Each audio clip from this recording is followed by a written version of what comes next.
माननीय प्रांत सहसंघचालक जी, माननीय विभाग संघचालक जी, उपस्थित अन्य अधिकारी गण, नागरिक सज्जन, माता भगिनी तथा आत्मीय स्वयंसेवक बंधु, मैं हिंदी में बात करूं ऐसी मुझे सूचना है, इसलिए मैं हिंदी में बोल रहा हूं। अभी विभाग कार्यवाह जी ने ये अपेक्षा व्यक्त की कि संघ के बारे में मैं आपको जानकारी दूं। वैसे संघ तो पूरे भारत में प्रसिद्ध है। संघ का नाम नहीं जानते ऐसे भारत में बहुत कम लोग हैं। जो सार्वजनिक जीवन से कोई संबंध नहीं रखते, ऐसे ही लोग संघ को नहीं जानते। दुनिया में भी संघ प्रसिद्ध हो गया है और इसलिए और संघ के बारे में क्या जानना है, ऐसा प्रश्न किसी के मन में आ सकता है।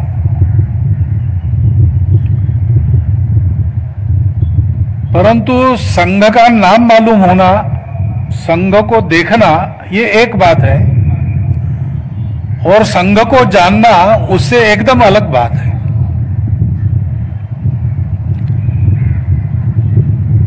सामान्यतः किसी बात को हम जानते हैं तो उसकी प्रक्रिया में जो हमें मालूम है, जो पहले से देखा है, पहले से जानते हैं, उसके साथ तुलना करके नई बात को जानते हैं। अंग्रेजी में कहते हैं फ्रॉम नोन टू अननोन। लेकिन ये उन्हीं बातों के लिए लागू होता है जिनके लिए तुलना करने के लिए कुछ और है।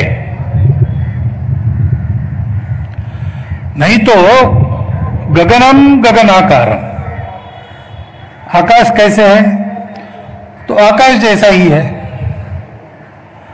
सागरम सागरोपमा, समुद्र कैसा है, उतना बड़ा जलाशय दूसरा नहीं है, उसके जैसा वही है। राम रावण योर युद्धम राम रावण योरिव, राम और रावण का युद्ध हुआ, वो कैसा हुआ, वैसा दूसरा नहीं हुआ, इसलिए उसके जैसा वही है। ऐसे ही आज के काल में संघ जैसा काम दूसरा कोई चलता नहीं। जिसके साथ इसकी तुलना करके इसको जाना जाता है, ऐसा कुछ नहीं है। और इसलिए फ्रॉम नोन टू अननोन ये रास्ता बंद हो गया है। संघ को जानना है तो संघ को ही जानना पड़ता है और जानने में भी बड़ी कठिनाइयां हैं। दूर से देख के संघ पता नहीं चलता। दूर से देखेंगे तो कई प्रकार की गलतफहमियां हो सकती है। अभी यहां स्वयंसेवकों ने व्यायाम योग का प्रदर्शन किया, तो पहली बार देखेगा तो उसको लगेगा संघ कोई अखिल भारतीय जिमखाना है क्या, सब गणवेश में है। इसलिए बिना जाने कुछ लोग पैरामिलिट्री ऑर्गेनाइजेशन है ऐसा भी मान लेते हैं। यहां स्वयंसेवकों ने सबने मिलकर एक गीत गाया और एक व्यक्तिगत भी गाया गया, तो हो सकता है कोई समझे कि संघ कोई अखिल भारतीय संगीतशाला है। अब ये सब बातें संघ में होती हुई दिखती है, लेकिन संगीतशाला, व्यायामशाला ये संघ का रूप नहीं है। संघ के सब स्वयंसेवक मिलकर 1,30,000 से ऊपर विभिन्न संगठनों के माध्यम से, ट्रस्टों के माध्यम से सेवा कार्य सारे देश में चलाते हैं, लेकिन संघ सर्विस ऑर्गेनाइजेशन नहीं है। ये सारी बातें जो हम देखते हैं हो रही है, संघ के स्वयंसेवक कर रहे हैं, वो उनका अपना कर्तृत्व है। संघ ने उनको विचार दिया है, संघ ने उनको संस्कार दिया है। संघ से प्रेरणा मिलती है, वो समाज के लिए जहां आवश्यक है उनको लगता है वहां काम करते हैं। सबको साथ लेकर चलने की कला संघ में सीखी है तो जल्दी ही बढ़ जाते हैं, अग्रणी हो जाते हैं, प्रामाणिकता से निस्वार्थ बुद्धि से काम करते हैं, समाज का विश्वास अर्जित करते हैं। परंतु ये उनका किया हुआ काम है, स्वतंत्र है, अलग है, स्वायत्त है, और बढ़ने के बाद स्वावलंबी हो जाता है, संघ पर निर्भर नहीं रहता। कुछ लोग मानते हैं वैसा उनका कोई रिमोट और डायरेक्ट कंट्रोल संघ के पास नहीं रहता, उसकी आवश्यकता नहीं है संघ को। स्वयंसेवक संघ के संस्कारों में रहकर संघ के ध्येय को न भूलते हुए सबके प्रति स्नेह में को मन में रखकर अच्छे काम करे, इसके लिए वो स्वतंत्र है। उनको तैयार करने की ये जो पद्धति चलती है वो संघ है। और ये पद्धति विश्व में एक सबसे बड़ा स्वयंसेवी संगठन तैयार करना, इसके लिए नहीं चली है। भारत में राष्ट्रीय स्वयंसेवक संघ का प्रभावी दबाव गठ खड़ा करके उसके दबाव में सब कुछ इसके लिए नहीं चल रही है। संघ देश में संगठन खड़ा करना नहीं चाहता, पूरे देश को ही संगठित करना चाहता है। समाज में दबाव गठ खड़ा नहीं करना चाहता, पूरे समाज को ही संगठित करना चाहता है। आज समाज में बहुत सारे लोग संघ में हैं, बहुत सारे नहीं भी हैं। कुछ है जो विरोध भी करते हैं, कुछ है जो न्यूट्रल है, ऐसा कहा जाता है। परंतु इन सबको जोड़ना है, पूरे समाज को ही एक शक्ति के रूप में खड़ा करना है। क्योंकि भारतवर्ष इस प्रकार शक्ति संपन्न होकर, सामर्थ्य संपन्न होकर खड़ा हो, यह विश्व की आवश्यकता है। गत 2000 वर्षों से अनेक प्रकार के प्रयोग करके विश्व थक गया। सबका सुख, शाश्वत सुख, कभी फीका न पड़ने वाला सुख, यह सब जीवों के लिए लक्ष्य रहता ही है, प्रकृति ने दिया है। उसके लिए बहुत सारे प्रयोग हुए दुनिया में, आधुनिक दुनिया में, और उन प्रयोगों के चलते, उन प्रयासों के चलते मनुष्य की सुख सुविधाओं में, मनुष्य के साधनों में, मनुष्य के ज्ञान में बहुत बड़ी प्रगति हुई। भौतिक सुख देने वाली बहुत सी वस्तुएं उत्पन्न हुई, भौतिक सुख को पाने के बहुत से साधन प्राप्त हुए, उसके लिए मनुष्य को लंबे समय तक सक्षम रखने वाली भी बातें पैदा हो गई, लेकिन सुख नहीं बढ़ा। पर्यावरण का संकट खड़ा हो गया, सुख नहीं बढ़ा, असमाधान बढ़ा, आत्महत्याएं बढ़ी, परिवार टूटने लगे। साधन संपन्न, विज्ञान संपन्न मनुष्य उन साधनों का उपयोग मनुष्य कल्याण के लिए करने के बजाय युद्ध के एक से एक प्रगत अस्त्र उत्पन्न करने के लिए करके आपस में लड़ता है, और कलह थमा नहीं है, हिंसा रुकी नहीं है। और इसलिए आज की दुनिया चाहती है कि हमको कोई नया रास्ता मिले। हमारी दृष्टि में हम विश्व को जैसा समझते हैं उसके आधार पर हमने सब प्रयोग कर लिए। अब हमारी दृष्टि के आधार पर, हमारी समझ के चलते कोई नया रास्ता निकलने वाला नहीं है। हमसे भारत की समझ अब उनको लगता है अधिक पूर्ण है, अधिक सटीक है। उसके आधार पर हमको रास्ता दिखाने का काम भारत ने करना चाहिए, और इसलिए भारत बड़ा होना यह दुनिया की आवश्यकता है, हमारी तो है ही। क्योंकि हम जानते हैं कि व्यक्तिगत रूप से या एक कुटुंब के रूप से भी हमको सुखी होना है तो हमारे देश को सुखी होना पड़ेगा। हमको प्रतिष्ठा चाहिए तो हमारे देश को प्रतिष्ठित करना पड़ेगा। हमको सुरक्षित होना है तो हमारे देश को सुरक्षित रखना पड़ेगा। और इसलिए संपूर्ण देश को सुरक्षित रख सकने वाला, विश्व में उसको विश्व गुरु पद पर प्रतिष्ठित कर सकने वाला, संपूर्ण देश को बल संपन्न, सामर्थ्य संपन्न, सर्वांग सुंदर, सुखी देश बना सकने वाला समाज खड़ा करना यह आवश्यकता है। क्योंकि देश में परिवर्तन तब आता है जब यह काम होता है। देश में अनेक प्रकार की परिस्थिति रहती है, परिस्थिति पर उपाय करने वाले भी रहते हैं, परिस्थिति में परिवर्तन लाने के लिए प्रयास करने वाले रहते हैं, लोगों की आवश्यकताओं को लेकर संघर्ष करने वाले रहते हैं, सदा सर्वदा रहते हैं। इनका अभाव किसी देश के किसी समाज में कभी नहीं रहा। परंतु जिन जिन देशों में, प्राचीन समय छोड़ दीजिए, इतिहास काल भी छोड़ दीजिए, अर्वाचीन समय ने जिन जिन देशों ने प्रगति की, उनका इतिहास देखेंगे तो पता चलेगा कि किसी विचार को, किसी व्यक्ति को, किसी समूह को, किसी सरकार को श्रेय तो मिला, निमित्त तो कोई होता है, उसी के खाते में यश लिखा जाता है। परंतु उस यश का संपन्न होना, इसकी प्रक्रिया का अध्ययन किया तो 100 से लेकर 150 वर्ष तक उस देश में समाज को खड़ा करने के प्रयास हुए।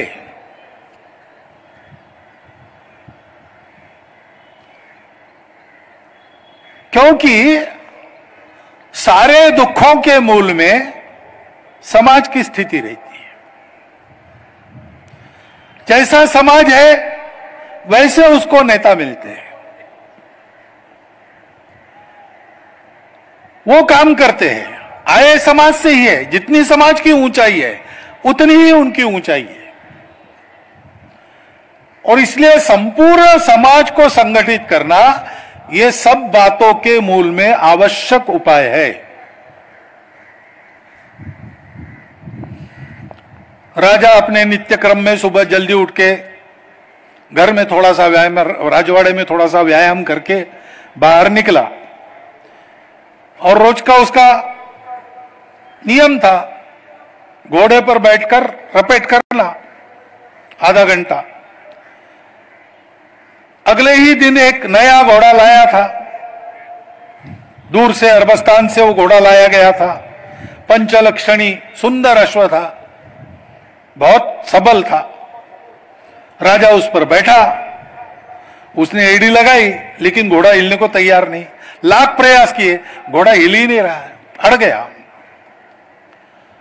चलो आज अपना नियम टूट गया, कल डबल रपेट करेंगे, ऐसा सोच के राजा वापस आया, स्नान वगैरह करके नाश्ते के लिए बैठ गया। देखता है तो नाश्ते में जो रोटियां थी सब जल गई थी। तो नाश्ता करने का मन ही उसका बदल गया। चलो नाश्ता के बाद थोड़ा पान खाएंगे, दरबार जाएंगे। इसलिए पान का डिब्बा खोला तो जितने पान थे अंदर वो सब सड़ गए थे। तो राजा बड़ा विचार मग्न होकर, थोड़ा सा जिसको अंग्रेजी में कहते मूड ऑफ होकर दरबार में पहुंचा। जैसे ही स्थानापन्न हुआ, प्रधान जी को उसने एक ही प्रश्न पूछा, प्रधान जी बताइए घोड़ा क्यों अड़ा, रोटी क्यों जली, पान क्यों सड़ा। अब किसी को कुछ समझ में नहीं आया। अब चलने लगा प्रश्न, और राजा एक ही प्रश्न पूछे, घोड़ा क्यों अड़ा, रोटी क्यों जली, पान क्यों सड़ा।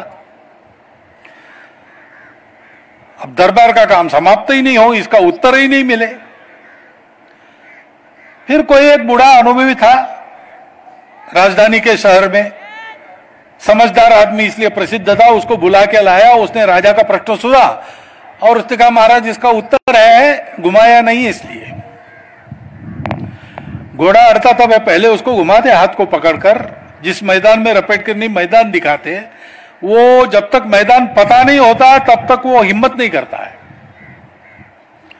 घोड़े को घुमाना पड़ता है, रोटी सेकते समय उसको भी घुमाना पड़ता है, पलटना पड़ता है, नहीं तो जल जाती है। और पान खाने वाले लोग जानते हैं, पानदान में पान रखना है तो उसको बार बार पलटना पड़ता है, घुमाना पड़ता है। तो घुमाया नहीं, इसलिए सब प्रश्नों का एक ही उत्तर है। वैसे हम जैसे भी आज है ऐसे क्यों है? हमारी स्थिति बदली, देश की भी स्थिति बदली।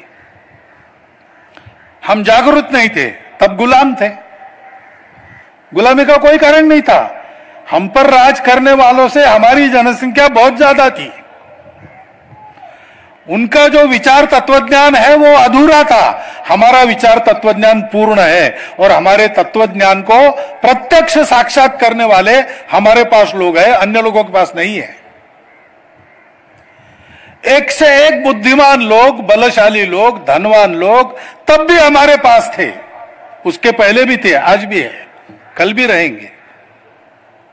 यह हमारी कला है, कौशल है। ऐसा सब होने के बाद भी हजारों मील दूर से मुट्ठी भर लोग जो किसी मामले में हमसे श्रेष्ठ नहीं थे, हम पर राज क्यों कर सके 150 साल? स्वतंत्रता के लिए प्रयास करने वाले सभी नेताओं के मन में ये प्रश्न था और अपने प्रामाणिक प्रयासों के अनुभव से उसका उत्तर भी उनके मन में था। सबके मन में एक सा उत्तर था। उत्तर यही था कि हम जिन जिन बातों के लिए हम प्रयास कर रहे हैं वो बातें तो हो जाएगी। जो विषय हमने हाथ में लिए हैं उनके हल निकल जाएंगे, लेकिन वो विषय फिर से खड़े नहीं हो गए इसकी क्या गारंटी है? अंग्रेज कोई पहले नहीं थे हमको गुलाम करने वाले। ये आक्रमणों का तांता तो सिकंदर के पहले से शुरू हुआ। शक, हूण, कुषाण, यवन, बाद में मुगल, तुर्क, पठान, अफगान, बाद में ब्रिटिश, पोर्तुगीज, डच, सारे लोग, सब लोगों को हमला करने के लिए भारतवर्ष ही मिला। भारतवर्ष की हवा उनके लिए अनुकूल नहीं थी। यहां के शूरवीर लोगों से उनके पराक्रम की तुलना भी नहीं हो सकती, इतने हम श्रेष्ठ थे पराक्रम में। इस ईस्वी सदी 1 से ईस्वी सदी 1700 तक हम आर्थिक दृष्टि से दुनिया में पहले देश थे, किसी मामले में हम कम नहीं थे। और मुट्ठी भर संख्या में आके इन लोगों ने देखते देखते उत्तर, दक्षिण, पूर्व, पश्चिम देश को गुलाम बना दिया। यह क्यों हुआ? क्योंकि समाज में कुछ दोष घुस गए हैं। समाज की स्थिति ठीक नहीं है, समाज की इम्यूनिटी कम हो गई है, इसलिए हर कोई वायरस उसको गिरा सकता है। संघ के संस्थापक डॉक्टर हेडगेवार ऐसे सब कार्यों के प्रत्यक्ष अनुभव ले चुके कार्यकर्ता थे। प्रामाणिकता से, निस्वार्थ बुद्धि से उन्होंने काम किया, क्योंकि जीवन में उनके लिए दूसरा ध्येय नहीं था। बचपन में अनाथ हो गए थे, परिवार की जिम्मेवारी का प्रश्न नहीं था, छोटे भाई थे, देश के लिए काम करते थे और उसमें उन्होंने प्रतिज्ञा की थी कि इस जीवन में केवल इस देश के लिए सारी शक्ति लगाएंगे। और इसलिए समाज जीवन में समाज को उठाने के लिए, देश को जगाने के लिए, देश को स्वतंत्र करने के लिए जो जो चलता था सब में उन्होंने भाग लिया। प्रामाणिकता से, निस्वार्थ बुद्धि से, तन मन धन पूर्वक कार्य किया। उनका स्वयं का चिंतन, अध्ययन भी था। सब कार्यों के उनके समकालीन जो धुरीण लोग थे उनके साथ उनकी भेंट हुई थी, चर्चाएं हुई थी, हुआ करती थी। लोकमान्य तिलक जी, सावरकर जी, डॉक्टर बाबा साहब आम्बेडकर, महात्मा गांधी जी, बाबू सुभाष चंद्र बोस, मदन मोहन मालवीय, भगत सिंह, चंद्रशेखर आजाद, ऐसे सब लोग उनके संपर्क में थे। क्योंकि इन सब के कार्यों में कुछ न कुछ हिस्सा उन्होंने उठाया था और उठाते रहे थे, चर्चाएं होती थी। तब उनको पता चला कि मेरा जो अनुभव है और मेरा जो निष्कर्ष है, सबके मन में वही बात है कि हमने जो काम लिया है वो तो सफल हो जाएगा, लेकिन सदा के लिए रोग हट जाए ऐसा करना है तो इस समाज को ठीक करना पड़ेगा। किसी को, हमने काम चुन लिया, हमको समय नहीं, लेकिन किसी को ये काम करना चाहिए। तब उन्होंने ये सोचा ये काम कैसे किया जा सकता है। अगर कोई फुर्सत में नहीं है इसको करने के लिए तो सब काम छोड़ के मैं ही ये करता हूं। 7-8 वर्ष उन्होंने प्रयोग किए और उसके आधार पर 1925 के विजयादशमी में यह घोषणा की कि संपूर्ण हिंदू समाज को संगठित करने का यह काम आज से शुरू हो रहा है। यह काम है यानी क्या है, यह एक कार्य पद्धति है। समाज को परिवर्तित करना, समाज को परिवर्तित करने का काम करने वाला कार्यकर्ता देश भर में खड़ा करना, जिनकी कथनी करनी समान हो, जो सबको अपना मानते हो, जिनके चारित्र के कारण संपूर्ण समाज में विश्वास उत्पन्न हो, आत्मविश्वास उत्पन्न हो और सब समाज जिनको अपना मानता हो, ऐसे कार्यकर्ताओं के समूह गांव-गांव में और शहरों की बस्ती-बस्ती में खड़े करेंगे तो परिवर्तन के नायक के रूप में समाज उनके साथ अपना आचरण बदलेगा। बिल्कुल यही कल्पना श्री रविंद्रनाथ ठाकुर के स्वदेशी समाज नामक निबंध में आपको पढ़ने को मिलेगी। विचार के नाते संघ ने नया कुछ नहीं किया,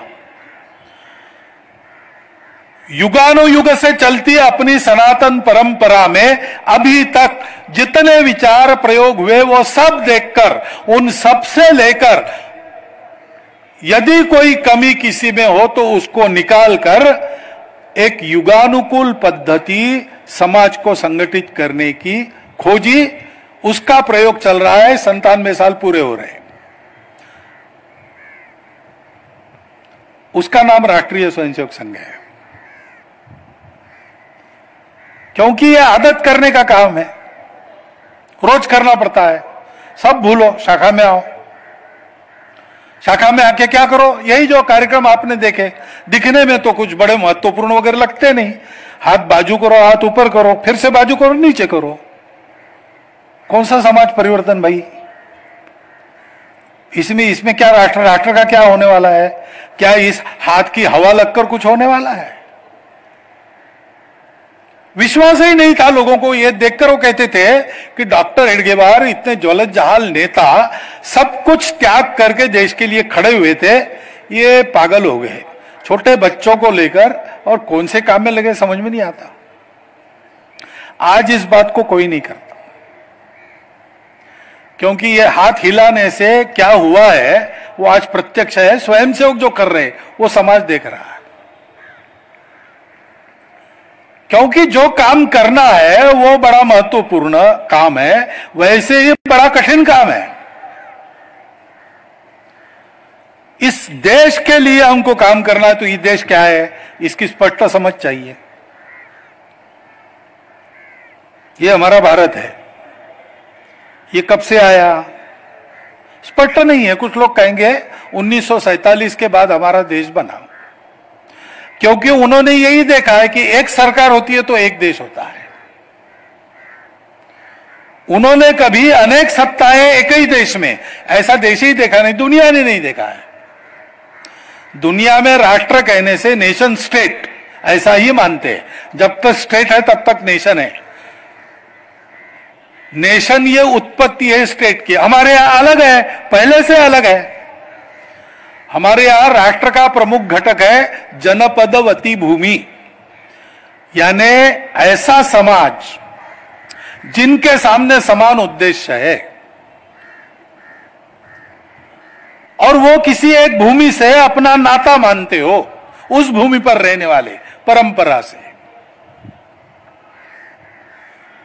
हमारी पुण्य भूमि है, हमारी धर्म भूमि, कर्म भूमि यही है भारतवर्ष।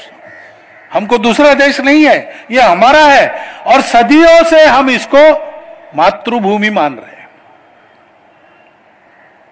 माता भूमि। भूमि हमारी माता है, भूमि है ना सारी, सारा ग्रह होता है ना, प्लेनेट अर्थ। लेकिन आगे कहा है पुत्रो हम पृथिव्याम। पृथ्वी शब्द भी उसी अर्थ में प्रयोग करते हैं, लेकिन पृथ्वी शब्द की व्युत्पत्ति में पृथु राजा ने कृषि योग्य बनाई भूमि, इसलिए वो पृथ्वी है। ऐसी भूमि कौन सी है? यही हमारा भारतवर्ष है, वो हमारी माता है। रोज उठने के पहले, नीचे पैर लगाने के पहले ये हमारी परंपरा थी। कहीं कहीं आज भी याद है, कहीं कहीं भूल गए। विष्णु पत्नी नमस्तुभ्यम पादस्पर्शं क्षमस्वमि। पुराण काल से हम कह रहे हिमालयम समारभ्य यावद हिंदू सरोवरम तम देव निर्मितम देशम हिंदुस्थानम प्रचक्षते। ये प्राचीन हिंदुस्तान देश और उसमें रहने वाला हिंदू समाज उतना ही प्राचीन है, आज भी वही है। ये हमारी मातृभूमि है और हम इस देश में रहने वाले सब लोग एक ध्येय से अनुप्राणित है। हमको यह बताया गया है कि अपना जीवन ऐसा रखो कि आपका जीवन देखकर अन्य लोगों के जीवन बन जाए, वो जीवन अच्छा है। तुम कितना कमाते हो और तुम कितने इलेक्शन जीतते हो और तुम कितना पैसा जमा करते हो, ये महत्व की बात नहीं। महत्व की बात है कि तुम जितने बड़े बने उतना सबको बड़ा किया कि नहीं, तुमने जितना कमाया वो सब में बांटा कि नहीं, तुम अगर कहीं राजा बन गए तो धर्मराज्य चलाया कि नहीं, कहीं पर तुमने जीत लिया तो वो धर्म विजय था कि कौन सा विजय था? असुर विजय था, धन विजय था कि धर्म विजय था? यह पूछा जाता है। हमारी एक निश्चित धारणा है, हमारे सामने हमारे पूर्वजों ने ध्येय रखा है, एतद् देश प्रसूतस्य सकाशादग्र जन्मनात् स्वम स्वम चरित्रम शिक्षेरन पृथिव्याम सर्वमानव। सत्य को जानने के लिए त्यागमय जीवन कैसे जीना, सारे विश्व को बताना, इसकी इच्छा हमारे अंतर मन में रहती है। कुछ लोग जानते हैं, बोल सकते हैं, कुछ लोग जानकर बोल नहीं सकते, कुछ लोग जानते नहीं है लेकिन प्रसंग आता है तो फूट पड़ता है। इसलिए हम एक समाज है, हम एक जनपद है और हमारी भूमि भारतवर्ष है। बाकी सारी बातें, राज्य, बल, दुर्ग, कोश, अमात्य, सुहृद, ये सब बाद में आता है। हम राष्ट्र है, विविधता के राष्ट्र पहले से है और हमारे यहां इन सब विविधताओं का स्वीकार और स्वागत है, क्योंकि सारी विविधताएं एक ही सत्य का आविष्कार है, इसको हम जानते हैं। दुनिया की भाषा में आजकल बोलते हैं यूनिटी इन डाइवर्सिटी, लेकिन वास्तव में तो हमने डाइवर्सिटीज ऑफ यूनिटी इसको अनुभव किया है और उसको अनुभव करने वाले आज भी हमारे देश में मिलते हैं। उसके कारण सारी भाषाएं, सारे पंथ उपपंथ, देवी देवताएं, खान पान, रीति रिवाज के अनेकों प्रकार, रहन सहन के अनेकों प्रकार, मत मतांतरों के अनोखे विचार, तत्वज्ञान, ये सब हमारे देश में पहले से है। शास्त्रार्थ होते हैं, सब होते हैं, परंतु ये सब होने के बाद भी हम एक राष्ट्र है, हम एक समाज है, हम हिंदू समाज है, हमारा हिंदू राष्ट्र है। हम सब भारत माता के पुत्र हैं। हम सब उन्हीं पूर्वजों के वंशज है जिन्होंने ये कहा एकम सद विप्रहा बहुधा वदंती, जिन्होंने ये लक्ष्य हमको दिया है तद्देश प्रसूतस्य।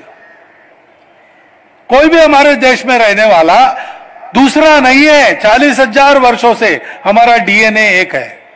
पूजा किसी की कोई हो या कोई पूजा न भी करता हो, खान पान रीति रिवाज कुछ भी हो, रहन सहन का प्रकार कुछ भी हो, विचार तत्वज्ञान कुछ भी हो, हम है वही। आज हम मानते कुछ भी हो, वास्तविकता यह है वैज्ञानिक दृष्टि से, ऐतिहासिक दृष्टि से, तर्क से और प्रत्यक्ष अनुभव से हम सब लोग उनसे संबंध रखते हैं और उनको दुनिया हिंदू कहती है। इसलिए हम हिंदू समाज है, हमारा हिंदू राष्ट्र है। हमको जोड़ने वाली यही एक बात है, भाषा हमारी अलग अलग है, पूजाएं हमारी अलग अलग है, भाषाएं, प्रांत, ये सब अलग अलग है, लेकिन यह बात हमको जोड़ती है कि हम अलगता को अभिशाप नहीं मानते, हम अलगता को अपने जीवन का अलंकार मानते हैं। यह हिंदू दृष्टि है। हिंदू दृष्टि के आधार पर सनातन काल से चलता आया हुआ समाज जीवन इस भूमि में खड़ा हुआ, यह हमारा देश है। यह स्पष्ट कल्पना होनी चाहिए, उसके लिए इस देश को जानना चाहिए। भारत को जानो, जानकर उसको मानना चाहिए, क्योंकि यह शाश्वत बात है, यह रहने वाली बात है। अनेक लोगों ने इसकी साक्ष्य दी है। यूनान, मिस्र, रोमा सब मिट गए जहां से। एक कवि ने कहा, अपने गीत में है, जगतात ये ऊनी जे गेले अनेक देश, क्षण मात्र रोम जैसा दीपवीत से जगात, नाही तयास जगती अमरत्व प्राप्त झाले, ते ज्ञान ती कला ते सर्वत्व नष्ट झाले, आम्हीच पाहिलेले हे आदि अंत त्यांचे। इस दुनिया में अनेक देशों को उठता, बिगड़ता, बनता, नष्ट होता हमने देख लिया है। हम उसके भी साक्षी है। हम है, थे, है और रहेंगे। इस देश को जानना, इसके अमरता के इस रहस्य को जानना, इसके रूप को जानना, इसके आत्मा को जानना, और केवल जानना नहीं, हमको राष्ट्र की पूजा करनी है, भारत माता की पूजा करनी है, राष्ट्रार्चन करना है। तो पूजा कैसे करते हैं?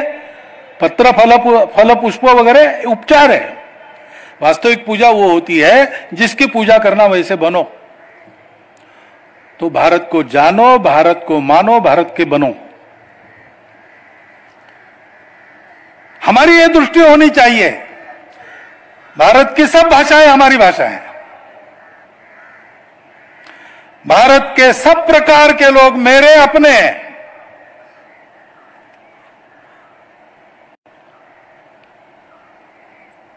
भारत के सब पंथ, उपपंथ सब वो हमारे ही है। मेरा अपना कुछ है वैशिष्ट्य, वो भी मेरा है, उस पर मैं चलूंगा, श्रद्धापूर्वक चलूंगा, लेकिन इन सब विविधताओं का मैं सम्मान करूंगा, आदर करूंगा। उनके विकास में मैं मेरा हाथ लगाऊंगा, सबके साथ चलूंगा, सबको साथ लेकर चलूंगा, क्योंकि मैं जन्मा हूं किसी प्रांत में, बोलता हूं किसी भाषा को, पूछता हूं किसी भगवान को, खाता हूं कुछ, पहनता हूं कुछ, परंतु मैं पूरे भारत के साथ मन से एकाकार हूं। कोई भी चीज भारत की मेरे लिए विदेशी नहीं है, पराई नहीं है, वो मेरी अपनी है। ये व्यवहार में लाना आदत करनी पड़ती है, सद्भावना से व्यवहार करना है। ऐसा होने के बाद अपने व्यवहार को सद्भावनापूर्ण बनाना पड़ता है। दूसरों को देखना है, कभी भी नकारात्मक दृष्टि से नहीं देखना। दूसरों के प्रति शत्रुता का भाव, दूरी का भाव, द्वेष का भाव कभी रखना नहीं। सबके कल्याण की इच्छा रखना। स्वयं किसी के दुश्मनी के शिकार न बने, द्वेष के शिकार न बने, स्वयं किसी से मार न खाए, इतना सबल होना, तभी ये सद्भावना शोभा देती है। नहीं तो दुर्बलों को इलाज नहीं रहता दूसरों के प्रति सद्भावना रखे बिना। दुर्बलों की सद्भावना नाटक होता है। हमको सद्भावना का नाटक नहीं करना है, मन से सबके प्रति सद्भाव रखते हैं, क्योंकि हम जानते हैं कि हमको कोई खतरा नहीं, किसी से कोई हमको धक्का नहीं पहुंचा सकता। इसके बारे में हम आश्वस्त है, इतना बल हमारा है। और इसलिए हमारी दृष्टि क्या है? वसुधैव कुटुंबकम। ये सब कुछ हमारा है, सब कुछ हमारे अपने हैं। इस सद्भावना के व्यवहार को अपने गांव से प्रारंभ करना, जात पात के भेद को कभी भी आचरण में नहीं आने देना। व्यक्तिगत आचरण, सामाजिक आचरण, अपने कुटुंब का वातावरण, अपने आजीविका के स्थान पर कभी भी मनुष्य को जाति, पंथ, प्रांत, भाषा के हिस्से नहीं देखना। उसके साथ अपनत्व का व्यवहार करना, सद्भावना का व्यवहार करना, मिलते रहना, एक दूसरे के विकास में सहयोग देना, एक दूसरे को देखकर सुधार की प्रेरणा होनी चाहिए, ऐसे जीवन का उदाहरण रखना। और यह सारा जीवन हमको जिनसे मिला है उनको वापस देना है। हम पर कर्जा है। हमारी परंपरा में 3 प्रकार के ऋण मानते हैं, देव ऋण, पितृ ऋण और ऋषि ऋण। देव ऋण है सृष्टि का। हमारे देवता सृष्टि की शक्तियों के प्रतीक है। पंचमहाभूत हमारे देवता है। रमण महर्षि ने कहा है अष्टमूर्ति। कौन सी अष्टमूर्ति? पृथ्वी, आप, तेज, वायु, आकाश, सूर्य जो जीवनी शक्ति का प्रतीक है, चंद्र जो मन का प्रतीक है, और जीव ये देवता स्वरूप है। और हमारे इंद्र विद्युत के स्वामी है, मेघों के स्वामी है। वरुण जल के देवता है। अग्नि साक्षात अग्नि है। इनका ऋण है, इनके चलते हमारा जीवन है। इनका शोषण नहीं करना, पर्यावरण की समस्या खड़ी नहीं करना अपने आचरण से। विकास को सोचना तो पर्यावरण को सुरक्षित रख के कैसे चलना, यह सोचना।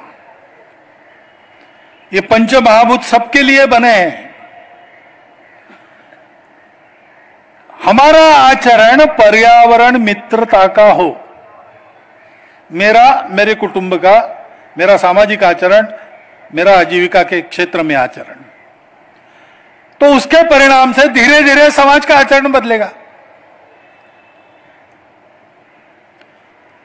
पितृ ऋण है, हमारे पूर्वजों का ऋण है।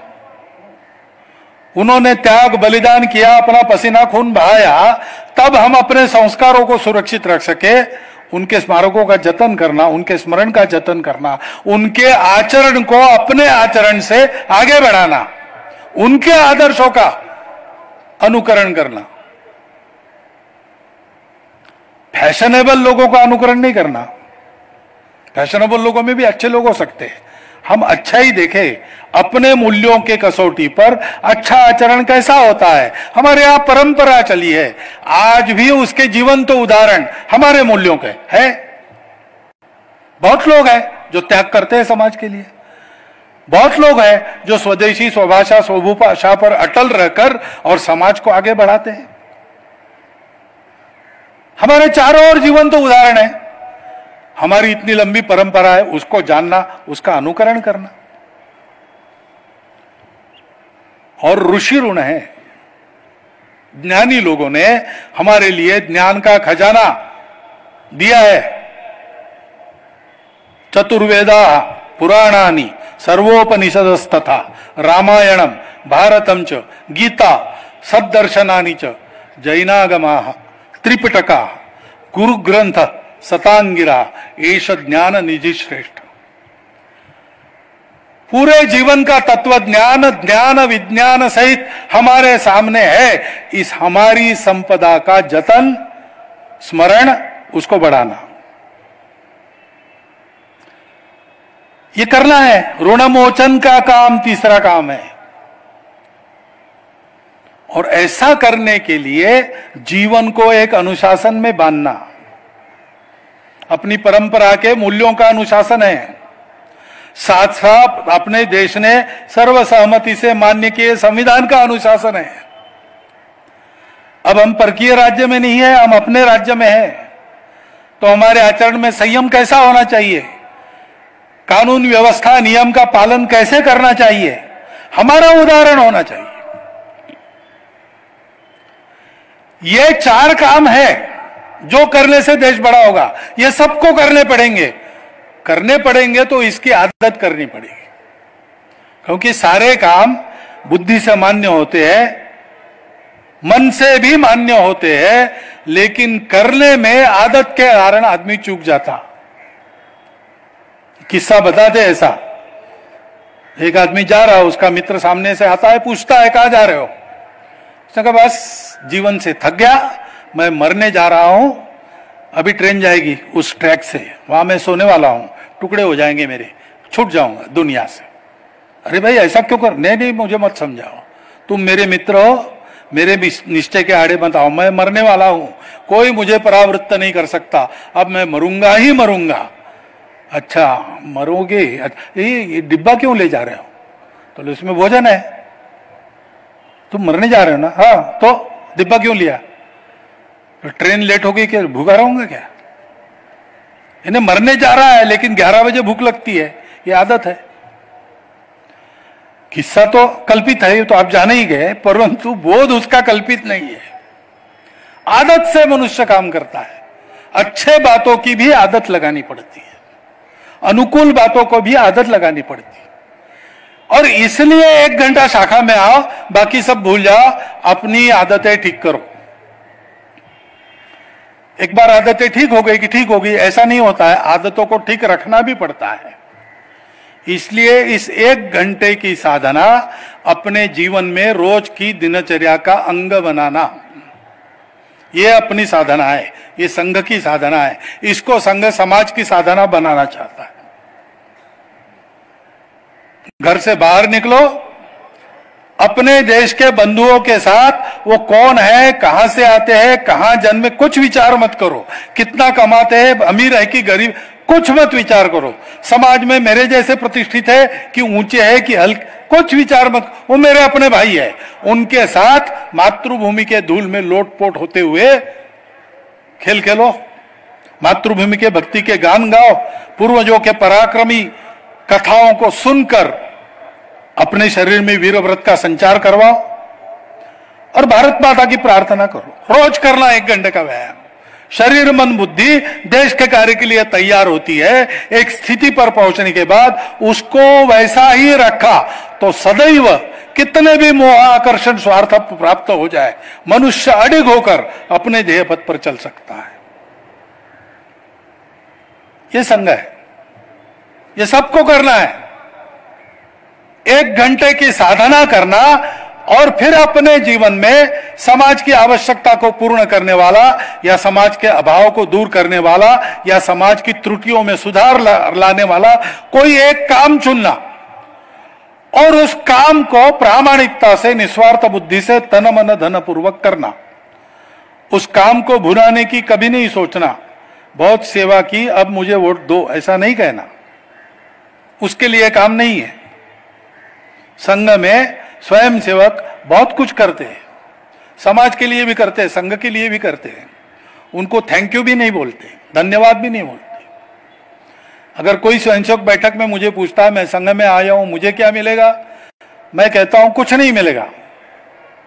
तुम्हारे पास कुछ है तो वो चला जाएगा, हिम्मत है तो आओ।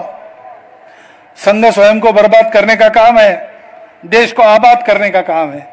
करना है तो करो, ये डरपोक लोगों का काम नहीं, स्वार्थी लोगों का काम नहीं। स्वार्थ मन में है तो संघ से दूर रहो, उसमें तुम्हारा भी भला है, हमारा भी भला है। ये देने का काम है, ये करना है। यश अपयश, आशा निराशा, प्राप्ति लाभ हानि कुछ विचार नहीं करना, क्योंकि यही रास्ता है, दूसरा रास्ता नहीं है। अपने देश के स्वतंत्रता के लिए काम करने वाले और स्वतंत्रता के बाद अपने देश को बढ़ाने वाले जितने लोग हैं, उनका साहित्य देखो या उनके भाषण कहिए तो पढ़ो, सुनो अगर सुनने को मिलते। सब ने इस एक सत्य को बोला है, इस समाज को सद्गुणों में सुशिक्षित करते हुए एक बनाकर देश के लिए जीने मरने का उद्यम करने वाला समाज बनाना, तभी भारत के भाग्य का उदय है। और हम देख रहे जितने प्रमाण में ये हो रहा है, संघ तो इसी के लिए प्रयास करता है और भी लोग हैं। सबके करने के परिणाम स्वरूप जैसी जैसी समाज की समझ बढ़ रही है, जैसे जैसे समाज की दृष्टि स्पष्ट हो रही है, वैसे वैसे भारत की उन्नति हो रही है। स्वतंत्रता के बाद आज के क्षण तक का प्रवास अगर हम देखेंगे अपने देश का, तो देश के उन्नति के रेखा को आप समाज के उन्नति की रेखा के साथ समांतर पाओगे। जब जब समाज के गुणों की उन्नति, एकता की उन्नति की पराकाष्ठा थी, तब देश भी किसी न किसी रूप में दुनिया के जीवन में किसी गुण की या कीर्ति की पराकाष्ठा पर था। आज है, बहुत दिनों से पहुंचा है और ऊपर जा रहा है। उसको, उस यात्रा को पूर्ण करवाना है, इसलिए हम सबको तैयार होना है और इसीलिए सार्वजनिक कार्यक्रम करते हैं। ऐसे कार्यक्रम ये कोई शक्ति प्रदर्शन नहीं है। कार्यकर्ताओं के क्रिया शक्ति की परीक्षा इसमें हो जाती है और हमारी संख्या वगैरह समाज देखता है, लेकिन उसके लिए कार्यक्रम नहीं है। ये कार्यक्रम ये कहने के लिए है कि देखो हमारी कार्य पद्धति ऐसी है, उसके परिणाम आज सर्वत्र गूंज रहे हैं। आप सब लोगों को भी संघ का अंग बनकर काम करना चाहिए। इस रोज की साधना को अपने जीवन का अंग बनाकर देश के लिए कुछ करने लायक हमको बनना चाहिए और फिर अपने अपने विचार से या संघ की योजना में बैठकर समाज के भलाई का काम करना चाहिए, जिस कार्य के कारण समाज में सद्गुणों का, एकात्मता का, आत्मीयता का वातावरण बनेगा और हम सब मिलकर आगे बढ़ेंगे। खान पान, रीति रिवाज के भेद, पंथ संप्रदाय के, जाति के भेद, सब प्रकार के भेद, मतांतरों के भेद भी छोड़कर हम सब एक निर्णय करके चलेंगे। संगच्छध्वम संवदध्वम संवो मनावसी जानता, यह संघ है। इतने सारे लोग हैं, इतने प्रकार के लोग हैं, सबके अलग अलग विचार, अलग अलग अनुभव, अलग पृष्ठभूमि है। मिलके विचार करते हैं, जो सबका तय होता है वो मेरा विचार होता है। संगठित समाज का यह लक्षण है। शक्ति संपन्न समाज चाहिए, जो ना भय दे तो काहू को ना भय जानता आप, ऐसा समाज चाहिए। ऐसा समाज निर्माण का यह काम है। इसको किए बिना न दुनिया की भलाई है, न देश की भलाई है, न हमारी, आपकी, हमारे परिवारों की भलाई है। एक पंथ में तीन तीन का साधने वाला ये काम ये हम सबका काम है, इसलिए हम सब लोगों को इसमें जुड़ना चाहिए। संघ को बड़ा करने के लिए नहीं, देश को बड़ा करने के लिए। कल इतिहास लिखा जाएगा, हम सब मिलकर करेंगे तो ये लिखा जाएगा कि समाज इस स्तर पर पहुंचा कि उसने अपने देश को विश्व गुरु बना दिया। ऐसा ही लिखा जाए इतिहास में, ये हमारी इच्छा है। हम तो तेरा वैभव अमर रहे मां, हम दिन चार रहे न रहे, इस वृत्ति के लोग हैं। इस वृत्ति को अपने आप में स्थिर करते हैं और इसलिए आज के प्रसंग पर मेरा आपको यही आह्वान है कि संघ में आइए। आने में कोई फीस नहीं है, कोई नियम नहीं है। जाना भी आपके मर्जी से, जब चाहे आप जा सकते हो। लेकिन आइए, 6 महीना, 1 साल, 2 साल संघ को अंदर से देखिए और देखने के बाद जब आपको यह प्रतीत होगा कि उस दिन मोहन भागवत ने अपने भाषण में संघ के बारे में जो जो कहा था वो सब संघ में है, तो फिर संघ के कार्यकर्ता बनिए। ऐसा नहीं होगा तो क्या करना, आपका स्वातंत्र है। ऐसा है तो भी क्या करना, आपका ही स्वातंत्र है। लेकिन ऐसा है, ये जब आप जानेंगे तो आप संघ से दूर नहीं हो सकेंगे। और इसलिए एक प्रार्थना मैं आपको करता हूं, एक निवेदन आपको और आपके सामने रखता हूं कि दूर से दर्शक बैठकर संघ के कार्यक्रमों को देखना, हितैषी बनकर वाह वाह करना, इससे नहीं होगा। हमको स्वयं सेवक बनना पड़ेगा, कार्यकर्ता बनना पड़ेगा। आप जल्दी ही ऐसे बन जाएंगे, इस आशा और विश्वास के साथ आप सबको धन्यवाद देता हुआ मैं मेरे 4 शब्द समाप्त करता हूं। सावधान, उत्तिष्ठ,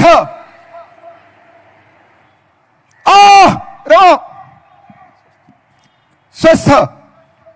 सर्व निमंत्रितांना विनंती आहे की आपापल्या स्थानी उभे राहावे। ध्वजावतरणानंतर पूजनीय सरसंघचालकांचे संघस्थानावरून प्रस्थान झाल्यानंतरच आपापले स्थान सोडावे।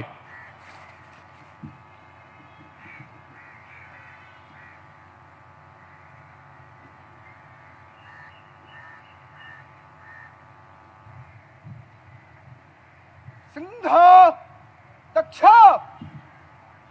ध्वज प्रणाम 1 2 3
संघ वीर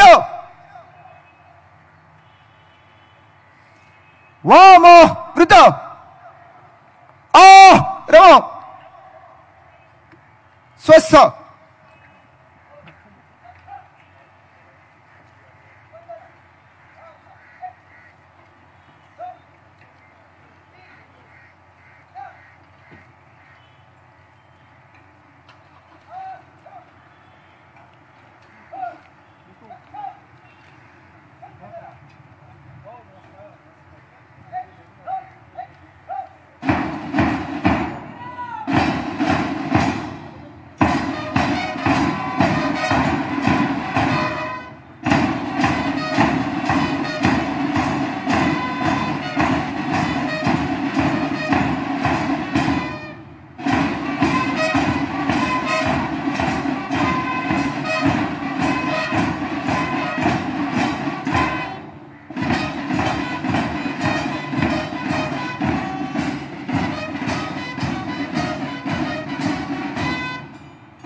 संघ दक्ष विश्राम